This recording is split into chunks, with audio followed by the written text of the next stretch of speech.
கென்னை கண்டுபிடிச்ச பெருமை முழுக்க முழுக்க வெற்றிமாறனுக்கு தான். கென்னு மேல நம்பிக்கை வச்சதும் வெற்றிமாறனுக்கு தான். நான் சுத்தமா எனக்கு நம்பிக்கை இல்லை. அதுக்கப்புறம் கென் எனக்கு வந்து ஒரு பப்ஜி ஃப்ரெண்டு. நாங்கள் 2 பேரும் பப்ஜி ஆடுவோம். எப்படியாவது க்ளோஸ் ஆகணும் அவங்க கூட அப்படின்னு சொல்லி, என்னன்னா கேம்ஸ் தான் எப்பயுமே டக்குன்னு க்ளோஸ் ஆகும் 2 பேரை. அதனால அவன் பப்ஜி விளையாடுவான்னு, எனக்கு அப்போ அவ்வளோ பெருசாலாம் விளையாட வராது. சரி, இவன் கூட டைம் ஸ்பெண்ட் பண்ணணும்னு சொல்லி நானும் விளையாடுவேன். அவர் தான் எங்கள் பப்ஜி டீம் லீடர்.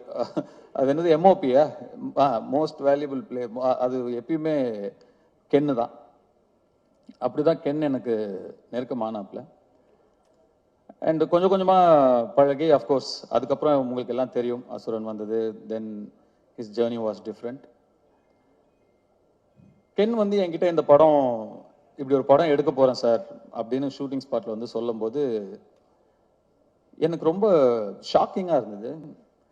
ஏன்பா இவ்வளோ, ஏன் அவசரப்படுற, இவ்வளோ சின்ன வயசில் இப்போ ஏன் எடுக்கிற, இன்னும் நல்லா ஒரு 2-3 வருஷம் அசிஸ்டன்டேட்டராக வேலை பண்ணு, கற்றுக்கோ, இன்னும் நிறைய, நீ நல்லா எடுக்கலன்னு சொல்ல, நல்லா எடுப்ப, அதை விட இன்னும் நல்லா எடுக்கலாம்ல, இன்னும் கொஞ்சம் கற்றுக்கிட்டா, வெயிட் பண்ணுன்னு சொன்னேன்.